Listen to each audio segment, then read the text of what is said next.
All right, today is Chapter 1, Section 3, Complex Numbers. Okay. Now, before we begin, let me tell you a little story. All right, so imagine that you are a farmer a long time ago in ancient Greece, and you have your friend, your neighbor. He's not really a good farmer, um, but he sits there and just plays with sticks all day. And so he comes up to you one day, and he's like, "Okay, so check this out. if I have if I have 3 pigs and you have 7 pigs, okay, that means we have 13 pigs, okay?" And I'm like, "Well, yeah, no duh." All right. And then he goes, "Okay, well, check this out. If you have 10 pigs, wait, and let's see there. Okay, if you have 13 pigs, okay, and I have some unknown pig, we're just going to make it a question mark, okay? Well, how many pigs do we need together to have 10 pigs?" Okay, well, I'm like, I mean, you can't have -3 pigs, man. You know, that doesn't make sense. This equation that you made just doesn't make sense, right? And the reason why it doesn't make sense, way back when, we were talking ancient Greece, maybe longer than that, honestly. But we're talking about the concept of negative numbers. Okay, the concept of negative numbers, that is no longer a foreign concept for us because we have been dealing with them for many years. However, as you know, somebody, an uneducated person, a child, something like that, you introduce them to negative numbers, it doesn't really compute, okay? Because we don't see -3 pigs, we don't see -9 trees, right? We don't see negative. Um, so to continue my story, uh, my farmer friend is like, "See, check this out. The answer will be -3." And I'm like, "Well, that's dumb. Negatives don't exist. That's dumb. When am I ever going to use this?" Okay. Now that story obviously was made to line up this, the idea of complex numbers or imaginary numbers. Okay. You think of complex or imaginary numbers, and you're like, "Yeah, what? It's dumb. I'm learning about things that don't even exist." Well, the thing is, they do exist. Okay, they exist as much as negative numbers exist. All right. It's a foreign concept, kind of. I mean, not really, because you know about them now, but it's a foreign concept, really, whenever you first start out, because you're like, no, you can't have I amount of pigs, right?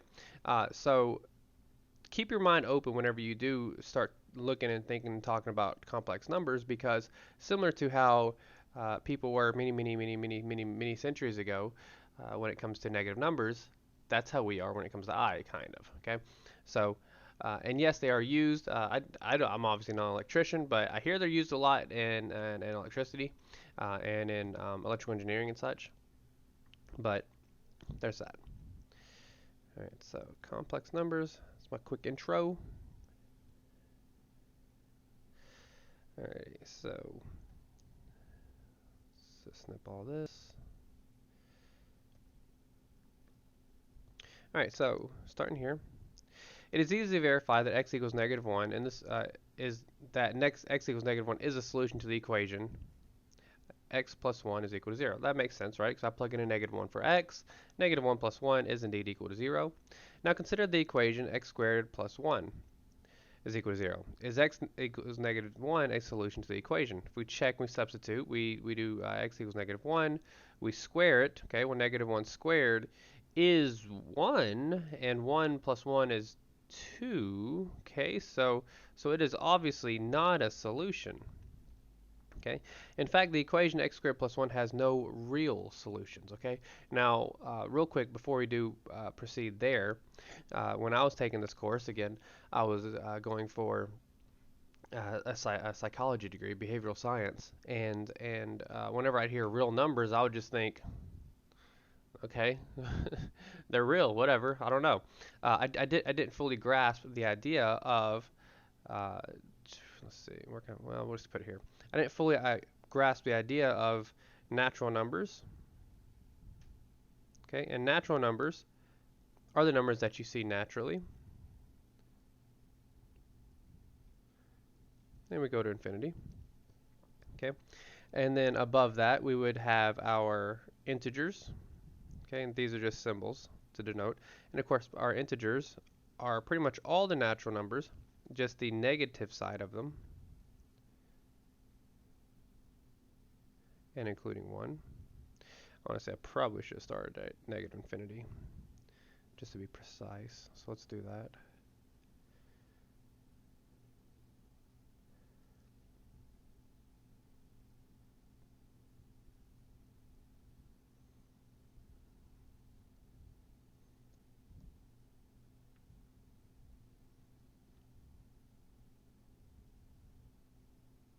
Yes, trying to make a couple of dots like that. There we go.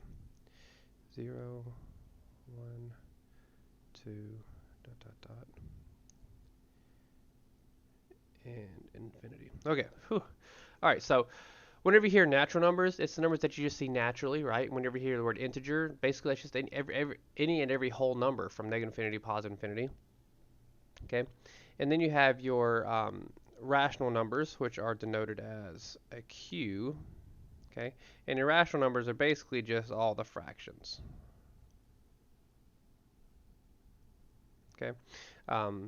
For example, like, well, between the numbers 0 and 1, there are an infinite amount of fractions, right? Because you have 1/2, 1/3, 1/4, 1/5, 1/6, and so on and so forth. As well as, like 3/4 and so on. Okay, so natural numbers are all the numbers that you see naturally. Your integers are all basically your whole numbers. Your rational numbers are basically every number and the fractions in between the numbers. Okay, and then we get here to real numbers. Okay, so this is where real numbers are. These are basically all the numbers that you know, every possible number you know.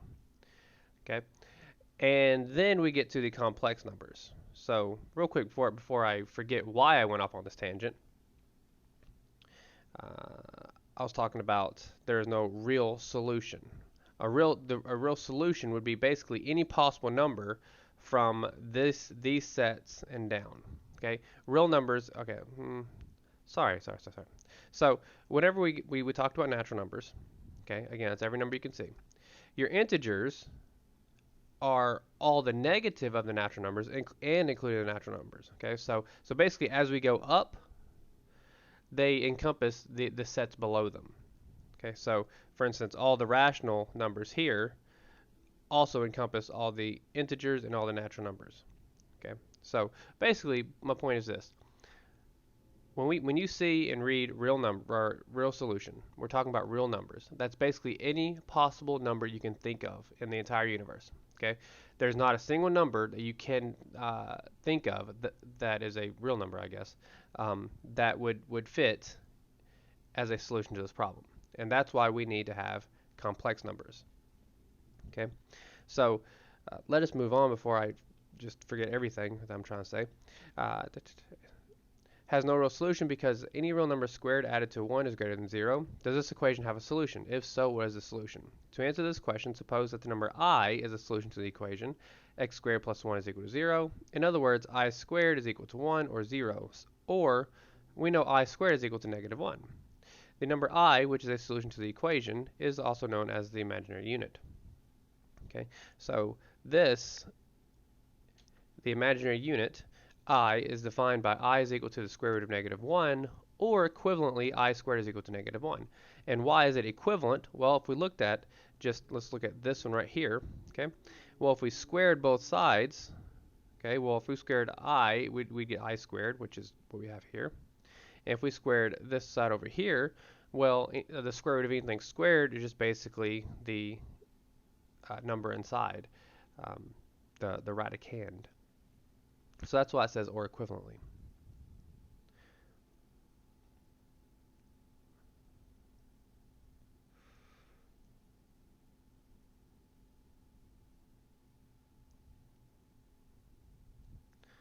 Alrighty, so this reads, given the previous definition, we have the following. Okay, so this is just something that you unfortunately do have to memorize, but it is kind of easy, and I'll break it down and make it pretty easy for you. Okay, so we know that I is equal to the square root of negative 1, or I is equal to I. That's pretty easy, right? Let's make that a little prettier. Okay, it looks almost the same. But anyways, okay, so we know I is equal to I. Great. Okay. Well, I squared, if we squared I, we get negative 1. Okay. Guess that's what we saw in the definition earlier. Okay, so let's look at I cubed here. I cubed. Okay, I cubed we can kind of break down into I squared times I, right? That makes sense. I squared times I is equal to I cubed. Okay, well we know that I squared is equal to negative 1 from up here. And then we know I is equal to I, from up here. Well, what's negative 1 times I? That would be negative I. Okay, so that's what I cubed is equal to. I squared, I'm sorry, I to the fourth is basically I squared times I squared. That makes sense, right? I squared times I squared is equal to I to the fourth. Okay. Well, above here, we saw that I squared is equal to negative 1. Okay. And then we do negative 1 times negative 1, and we get 1. And of course, you know that this pattern repeats itself, right? We go from we go from I to negative 1 to negative I to 1. Okay. And it corresponds with basically I wouldn't say multiplication. Shoot, I forgot the word. I'm sorry. But anyways, I to the first is I squared is I, or negative 1, I cubed is equal to negative I, and I to the fourth is equal to 1. And this pattern repeats itself. Okay, so I to the fifth is I to the fourth times I, which is I to the sixth is I to the fourth times I squared, which is I, or negative 1, and we see how everything repeats itself. Now all this probably doesn't mean too much to you, so here's what I'm going to tell you. Or rather, it doesn't mean anything to you, and you're probably wondering, crap, how am I supposed to memorize all this? So here's what we're going to do. If you just memorize these first 4, you'll be golden, okay? And here's why. Let's just go down to example 1 and look, okay? All right, so example 1, A, I to the 43rd power, okay? Now, the textbook is going to have you set it up something like this. All right, so I'll just go and do A. The textbook might have you set up like this. Okay, so you might do I to the 4th raised to the 10th power, and that's going to be times I cubed, okay? Well, we look up here, and I cubed is a negative I, so therefore this solution is going to be negative I.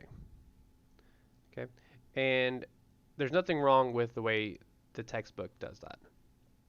However, here's what I would suggest, okay, because I know many of you use calculators for everything, and well, here's a calculator.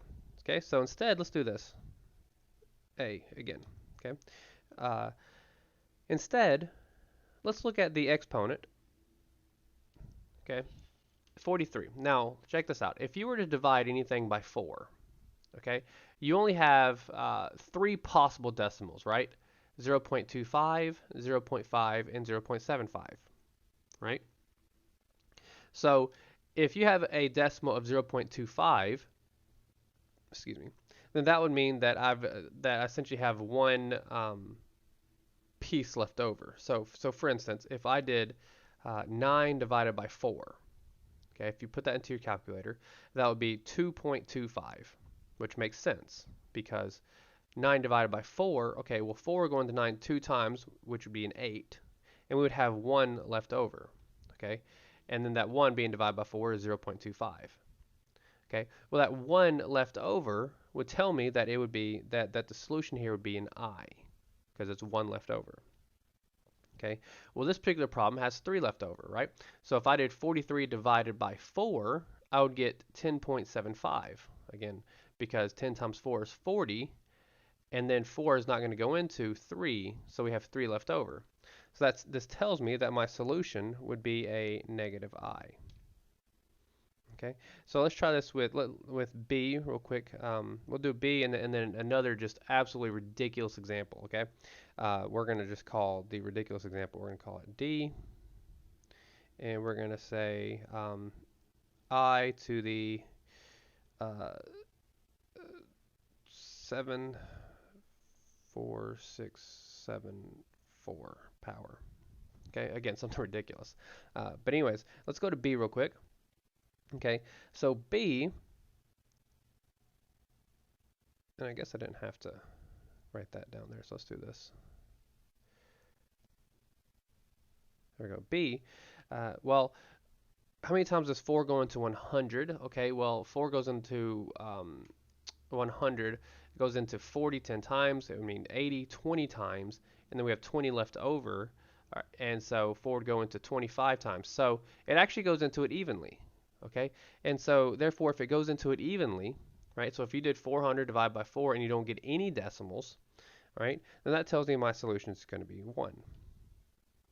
Okay, and by the way, what I just did there is, believe it or not, what everybody whines about, and that's Common Core math. I just said, 4 will go into 40 10 times, 4 will go into 80 20 times, and then we got 20 left over. So Common Core math isn't as terrible as you might think it is. Anyways, but let's skip C real quick and let's go to D. Okay, so D. Now this I will not be doing in my head. Okay, instead what we're going to do is, and we're just going to kind of hope it's not a whole number. Okay, so what we're going to do is we're going to do the exponent and follow along if you can. And we're just going to do 74674, and we're going to divide it by 4. Perfect, okay?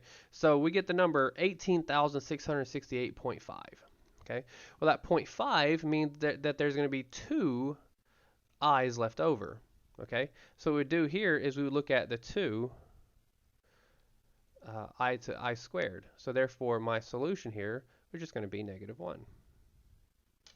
Okay, so hopefully that is easier to you, and maybe I drove that point home a little too hard. I don't know, but that is how I do things.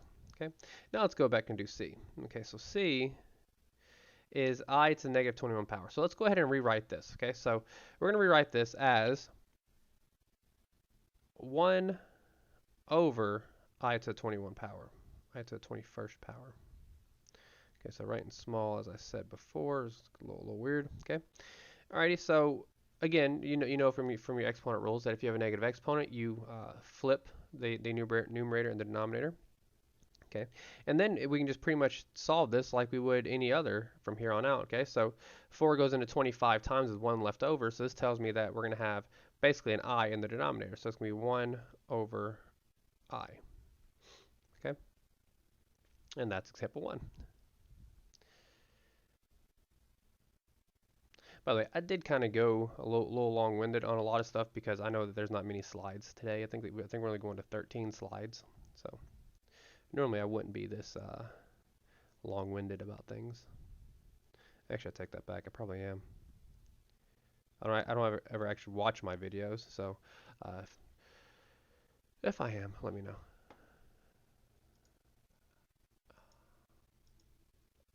Alright, so complex numbers. Now that we have defined the imaginary unit, it is time to introduce a new type of number known as a complex number. Definition: a complex number is a number that can be written in the form a plus bi. Very important, a plus bi. Where a and b are real numbers, we often use the variable z to denote a complex number. Okay, so this last sentence kind of throws somebody for a loop sometimes because you might just be given z, right? And you're like, what? I don't get it. All right, what it's basically saying is this: a plus bi is the definition that we are given of a complex number. Okay, well, if I were to use this definition rigorously, instead of saying a plus bi, then I could just simply say z. I would say the complex number z.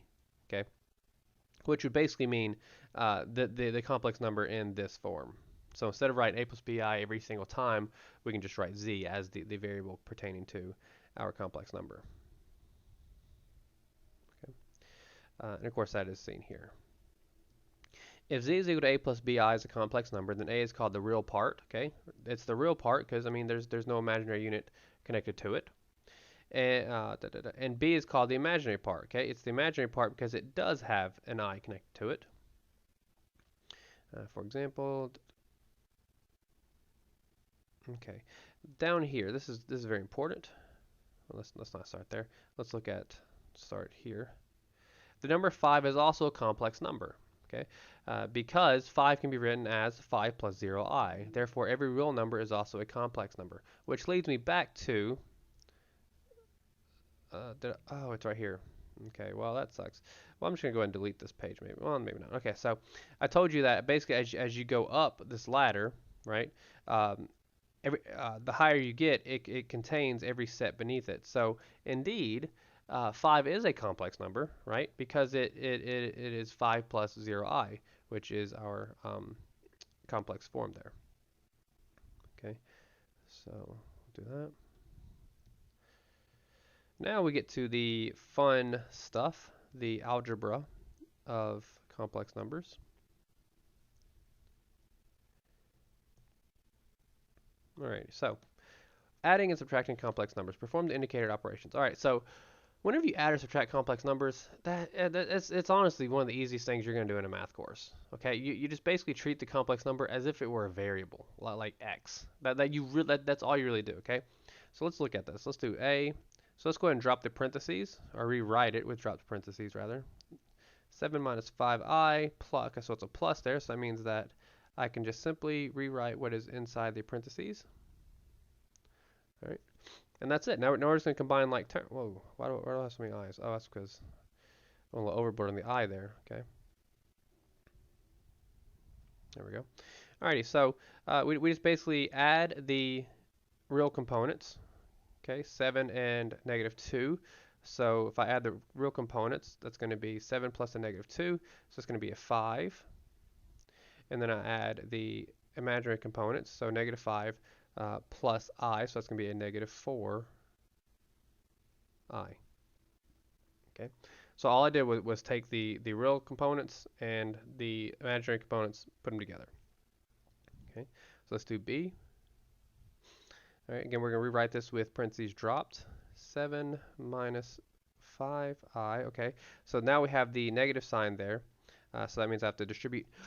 The negative sign. So we're going to have a plus 2, and then we're going to have a minus I. Okay, so again, we're going to add the real components. We have 7 and a 2, so that's going to give me a 9. And then we have a -5 and a negative I, so this gives me a -6i. Okay, and that's it. That is adding and subtracting imaginary numbers, or complex numbers. Okay, so let's do multiplying. Multiplying is not terrible, so we're going to actually put the note in there because that's important. Okay. All right, so that note up top says, when multiplying two complex numbers, treat the problem as if it were the multiplication of two binomials. Okay, so going back to our FOIL form, right? Just remember that I squared is equals -1. That's really the only extra step. One second, let me take a sip of my coffee.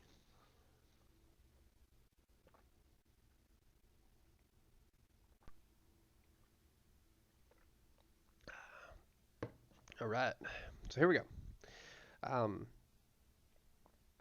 I done lost my. Okay, here we go. Yeah. So let's go ahead and rewrite this so I can really drive the point home and rewrite things, put arrows everywhere, all that good stuff.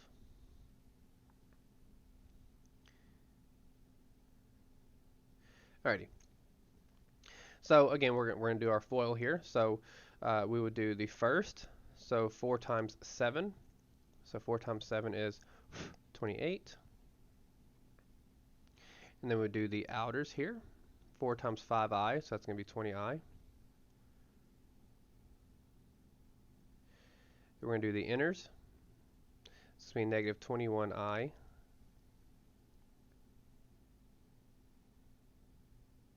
Okay. Then we're going to do the outer. So it's going to be a -15i squared. Okay, so now we get to the good stuff. -15i squared. Okay. So we got -15i squared. So let's go ahead and rewrite this a tad. Okay. So you don't have to do this, but I do want to drive this point home. Okay. So we're going to do this plus 20i minus 21i minus 15, and then I squared we know is -1. Okay, so you can essentially not write it like this as you're foiling, and you can just jump straight to this form. Okay, because that -1 is really going to play an important role here. So once we get to this point right here, we know that negative 15 times negative 1 is going to be positive 15. And again, I'm going to rewrite all this just for clarity's sake. And again, if you don't want to, you don't have to. You can just simply, when it's time to go, you can just simply erase here and make a positive 15. Okay. Anyways. And then plus 15. And then we're going to put this in, we're going to combine like terms. So we're going to have 28 plus 15, okay, again, just looking at the real part here, 28 plus 15 is 43. Let's pick that 3. And then my imaginary part, I have a negative 21 and a positive 20, so we have a negative I. So minus I, that seems a little weird, right? But that's it, 43 minus I. That's how you multiply complex numbers. And yeah, 43 minus I is indeed the solution. Alrighty, so conjugates. Well, actually, we're not on conjugate yet. We're going to do another. Multiplying here.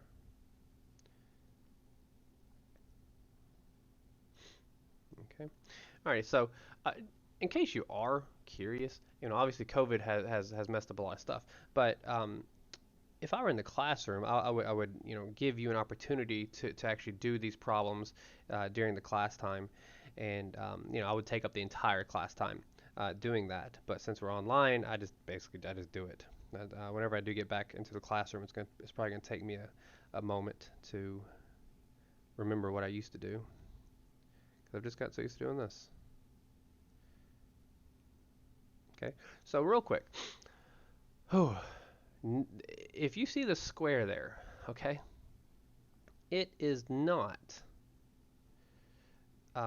the square root of 3 squared minus 5i squared. It is not that, okay? It is basically the same thing written twice. Now, here's the thing. Many of you are going to do this over and over and over again. I know this because I've had calculus students still do this over and over and over again. Okay, so the exponent basically means that you're seeing it twice. Okay, you're not distributing the 2. Okay, you're just writing it twice. But anyways, let's move on. Okay, so we're gonna do the square root of 3 times the square root of 3. Well, square root of 3 times square root of 3 is just gonna be 3. And then we've got minus 5i on the square root of 3. And then we're gonna have minus 5i on the square root of 3. And then we're gonna have a plus 25i squared. Okay, now what I'm gonna do here is I'm going to not do the thing where we write it, and instead I know that I squared is a negative 1, and a negative 1 times a positive 25 is going to be a negative 25. Okay, so I'm going to go ahead and erase that and just put a negative 25 there. Okay, on the previous slide I went ahead and rewrote it a lot, but I mean I'm not sitting here trying to rewrite stuff all the time, right? Anyways, where are we at? Why'd I put I? All right, so now we combine our real terms here. So negative 25 and a positive 3 gives me negative 22. So negative 22. And then we give a negative 5 and a negative 5, so that's a negative 10. Negative 10 I on the square root of 3. Okay. And that's it for that. But really the big takeaway, not only for this problem, but for honestly the rest of the semester, is this right here. You're going to do it. You're going to autopilot and do it. And I don't know. So here's the thing. This is a big deal that many people forget. And if you want to try to memorize something, all right, there's 2 ways you can go about doing it. All right, one is compartmentalization. Basically, you compartmentalize something in your brain to where if you do a task, you remember another. Kind of like this. If I need to send off an email in the morning, but I'm too tired to get out of bed, what I'll do is I will say, okay, so I'm going to kind of attach the email to me brushing my teeth in the morning. Okay, so I'll figure out a way to put it together. Brush my teeth. I'll send off an email, right? Maybe make a song about it, do something, but I'll attach it to brush my teeth. So when I wake up in the morning, I go and brush my teeth. Boom. I'm like, oh, okay, I guess an email out. Okay, so that's one way to compartmentalize your memory into not forgetting something. That's one way. Another way is, have you ever? I mean, you know that you notice that whenever your memory that you have, you remember the good and the bad times, right? That's because whenever you have an emotional attachment to a memory, it sticks better. Okay, so hopefully this will be number two. Okay, now if you want to memorize this by brushing your teeth, that's fine. But hopefully this is number two. We can attach an emotion to this no-no that I want you to have. So as I speak about it, talk about it, we can attach an emotion to it, whatever. Hopefully you won't forget. Some of you will, that's okay, and we'll go over it many, many times. So again, I'm bloviating. Let's move on.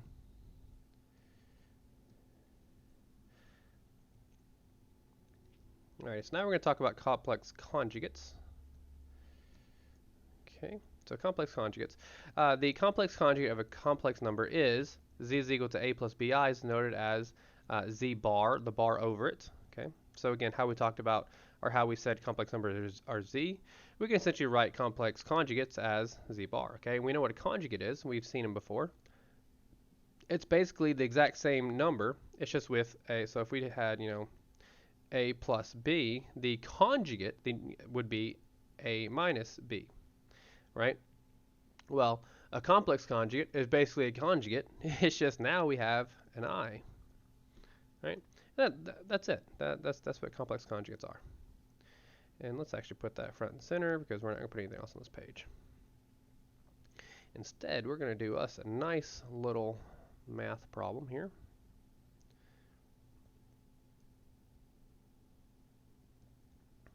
Okay, so multiply complex numbers z by its complex conjugate z bar. Okay, so it's basically saying z times z bar.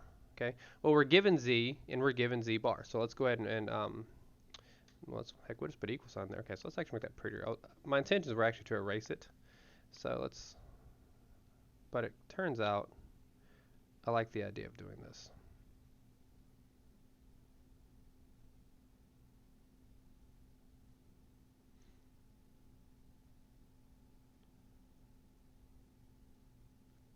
Okay, there we go. All right, so we did this before on honestly the previous two examples, didn't we? We just basically got to FOIL, okay? But there is one extra trick here. But anyways, let's go ahead and start foiling. All right, we're gonna do the first. Again, we're gonna do these two. Okay, -2 times a -2 is a +4. Then we're gonna do -2 times a +7i, so that's gonna be a -14i.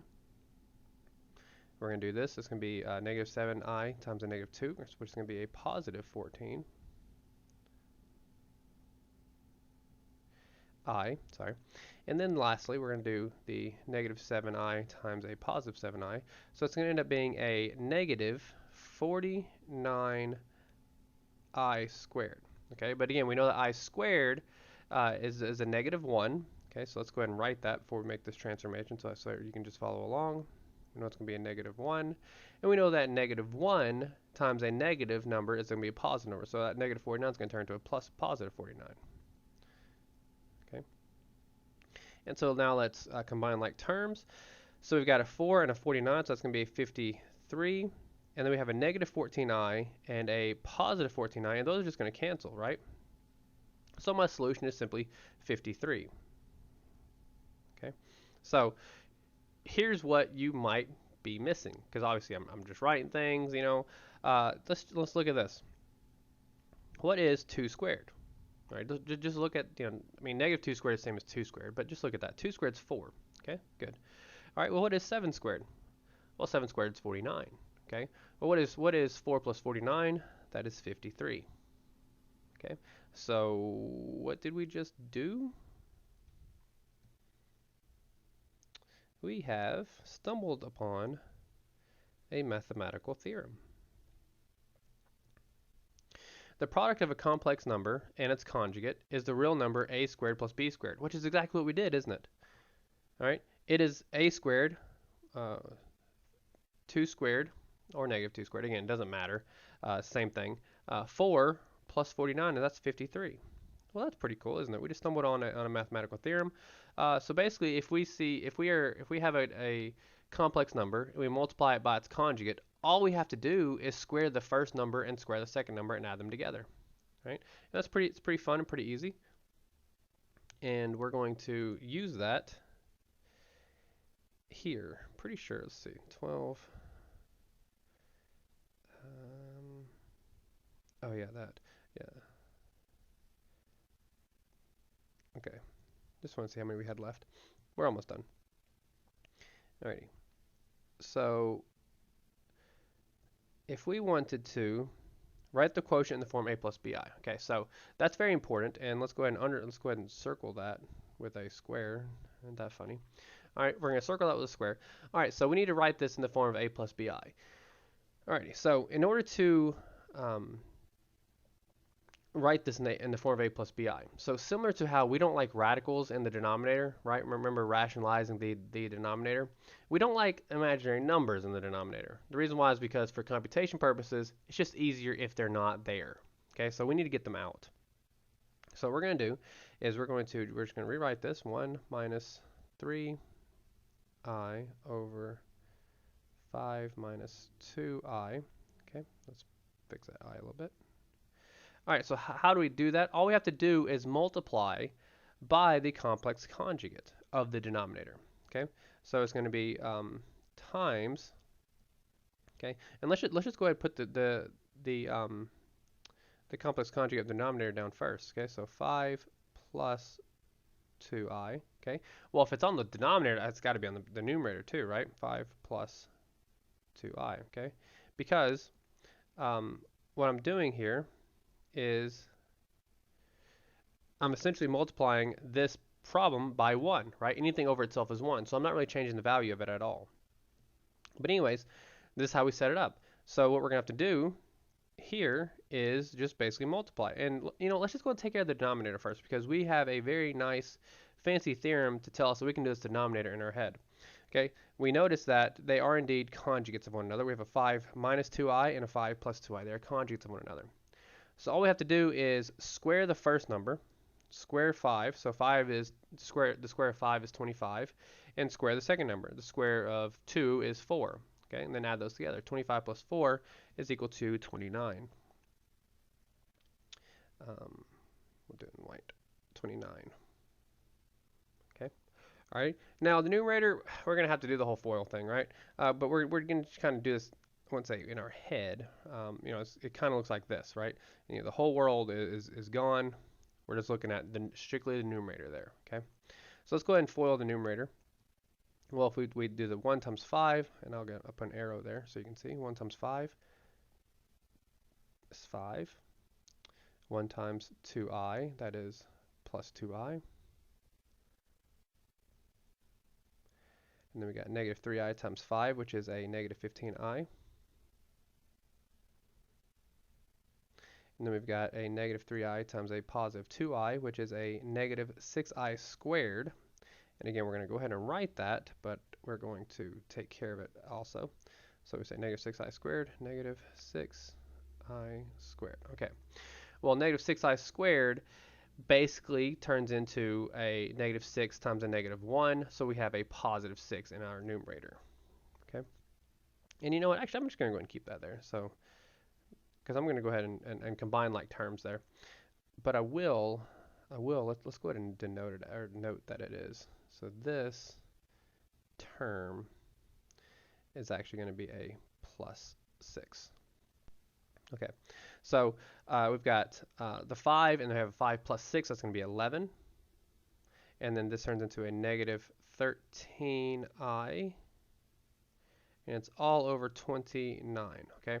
Now, unfortunately, you might think, and we're done, all right? But we're not, all right? And here's why.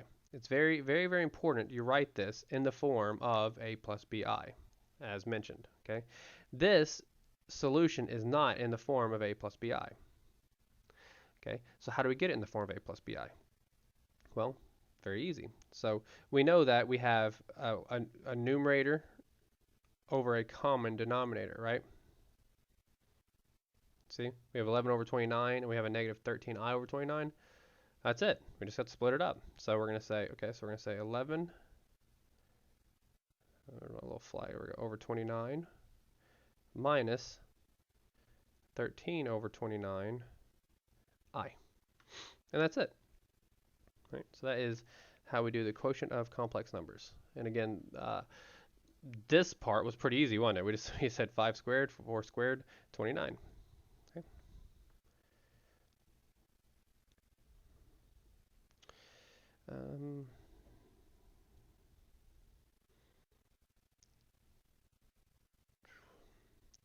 Yeah, I guess we'll do that. I was just gonna snip the solution of example 7 as well, but no, we're just going to do it. Alrighty, so in section 1.4 we solve equations that often lead to solutions. Obviously we're not there in 1.4 yet, so don't worry about that too much. Therefore, it is important to learn how to simplify a radical that contains a negative radicand. Okay, so basically, a negative number in there. Alrighty, so our property here, basically, if m is a positive number, or I'm sorry, yeah, it's a positive real number, then the square root of negative m is equal to the square root of negative 1 times m, or I times the square root of m. So what that means is, we just gotta simply pull an I out. All right, so we don't like the negative sign, so let's write this. So simplify negative 108. Okay. Well, I don't really like the negative sign in there, so what I'm gonna do is I'm just gonna take an I out. 108. Just like that. Okay. Now, unfortunately, this is one we're gonna have to actually play with. So we're gonna have to find a perfect square factor in here, and I think 36 would be it. So we would say, let's put this in green, I guess. Okay. So I the square root of 36 times 3. All right, so 36 times 3. All right, and we know that the square root of 36 is indeed 6, so we can pull the 6 out. So this is going to end up being 6 on the square root of I times the square root of 3. Okay, excuse me. If you forgot how to do that,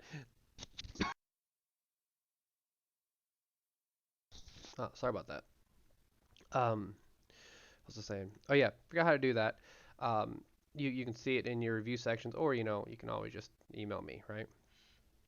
Those of you that have emailed me know that I'm very prompt with my responses. And that's it. Okay, so that's example 7, and then we get to the last part, all this stuff.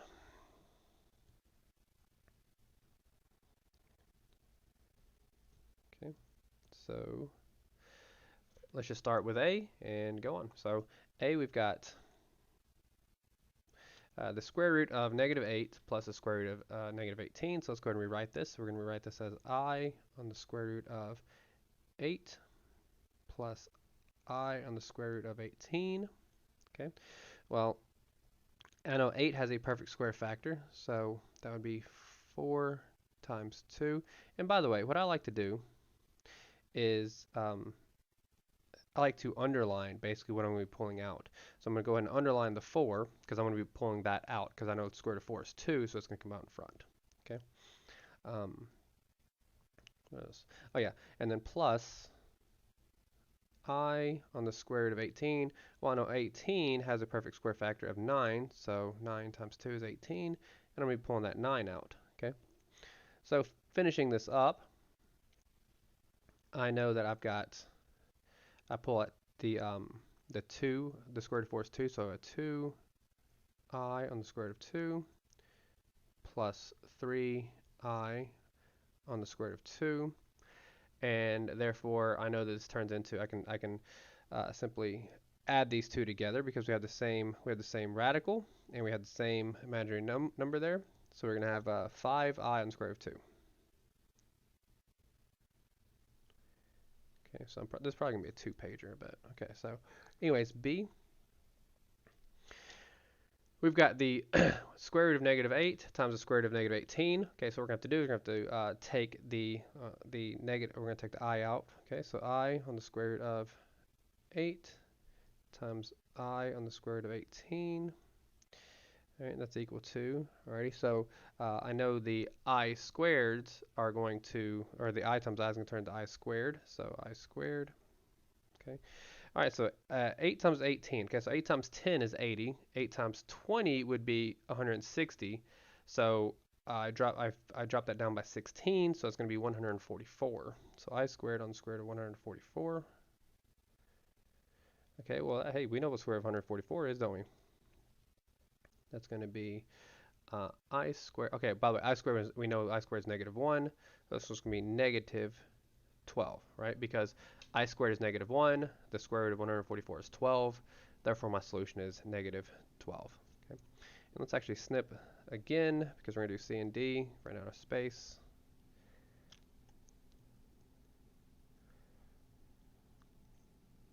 Oh man, C looks horrible. Okay. All right, so C.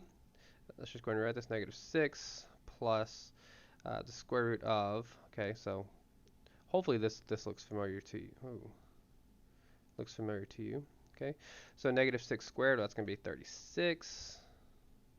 And then we've got minus 4 times 5 is 40. I'm sorry, 20, and then times 2 is 40, so it's going to be minus 40 all over 2. We've got -6, and then we've got the square root of -4 all over 2. Excuse me, and then same thing, we're going to have a -6 times I on the square root of 2 over, I'm sorry, not 2, square root of 4. Jumping ahead of myself with the solution, over 2. And then we know the square root of 4 is 2, so we end up with negative 6, will be -6 times 2. But let's go ahead and write that. -6 times 2 times I. And that looks a little weird, so let's talk about this. Okay. Alrighty, so what happened here is we know that this is the square root of 4 is 2. So we essentially can just, kind of say, okay, well, square root of 4 is 2, so we can just put a 2 there, right? And all I did was just clean it up down here. 6 times 2 times I, okay? Or in other words, we would have 12. So honestly, let's actually go ahead and write that as 12. Since I did explain that there. Well, -12, sorry. So -12 I. Okay. Now the thing here is, hang on a second. Oh, there's a plus sign, Sherman. Okay. Sorry. Should have drank more coffee during my brief coffee intermission. So that is a -6 plus. Okay, that makes a lot more sense. -6 plus. Okay, so nothing changes too much. All right, so let's go ahead and talk about that again. So we're going to have a -6 plus 2I over 2. Over 2. Alrighty, so from here we have -6 plus 2I over 2. And again, we need to have it in the form a plus bi. Okay, so how do we get that in the form of a plus bi? Again, same thing as we did before. We're just going to put -6 over 2 plus 2 over 2I, right? We're just going to put -6 over 2, and we're going to put positive 2I over 2. It's the same thing we did here. Okay, we put those over at that common denominator. Okay, and then of course we can break this down pretty easily, right? -6 over 2, that's going to be -3. And then 2 over 2 is a 1, and we're just going to have a plus I. Easy stuff. And the last problem, because again, I'm just writing ridiculously large, I guess, I don't know. We'll get to D. Hopefully D is a lot more friendly, so we've got D.